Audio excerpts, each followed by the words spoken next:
From Alabama. Thank you. Chairman Bernanke, I guess you didn't know you were being invited to a debate between the chairman and I. I'd like to get back to your testimony. But I think, as you know, what the Republicans have proposed is consolidating financial regulation within a single agency and not bifurcating safety and soundness from consumer protection. You have actually, in a letter to me, July 29th, agreed that bifurcation had tremendous risk. I think, am I correct in that regard? I think there are some costs to separating enforcement and rule writing. Thank you. The chairman also, although I'm not sure he's read our plan, what we've proposed is very similar to what Senator Dodd and Senator Warner in the Senate have proposed, and that's consolidation of some of the bank supervision. Now, Chairman Bernanke, as you've heard from Mr. Hensling and others, we are deeply concerned over the Obama administration's failure to abandon an option to use taxpayer money to bail out too big to fail non-bank financial institutions. I'm sure you're aware, or are you aware, that former Chairman Volcker expressed his strong concern for that also?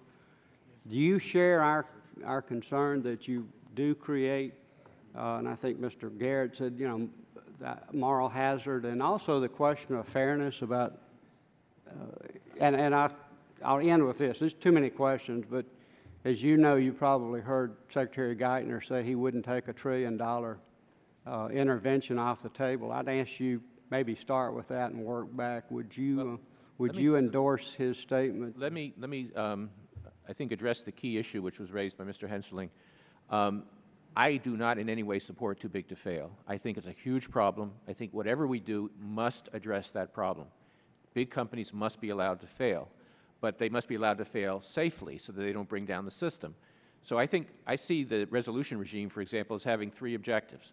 Objective number 1 is to avoid damage to the collateral damage to the broad financial system, and for that reason, some flexibility is probably needed for the Treasury or whoever's running that to bridge to a new company or take whatever actions are needed to intervene at that point.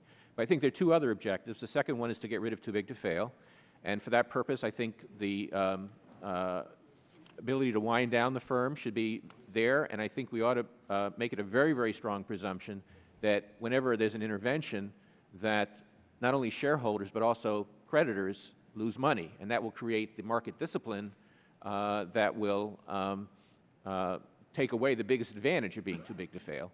And then the third objective, I think, is to protect taxpayers, and I want to stress very strongly that I do not support government or taxpayer investments a la TARP as a means of preventing these failures.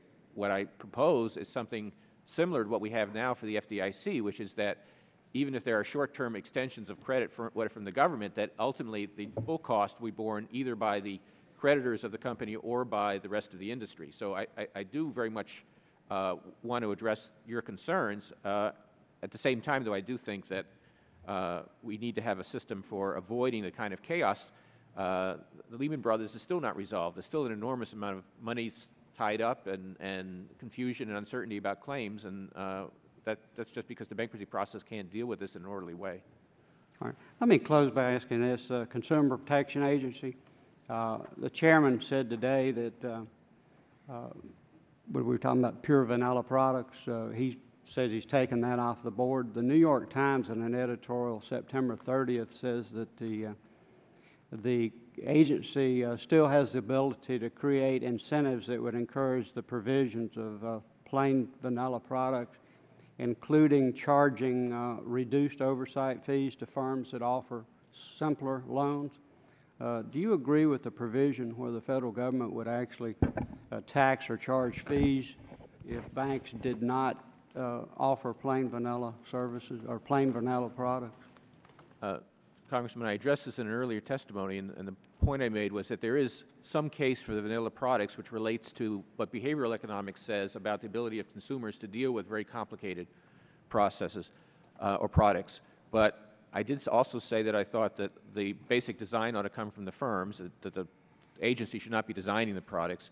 And I think I'd add also that simplicity is sometimes in the eye of the beholder. It doesn't necessarily, one size fits all doesn't always work. There may be some products that are simple and appropriate for some, but not necessarily for all consumers.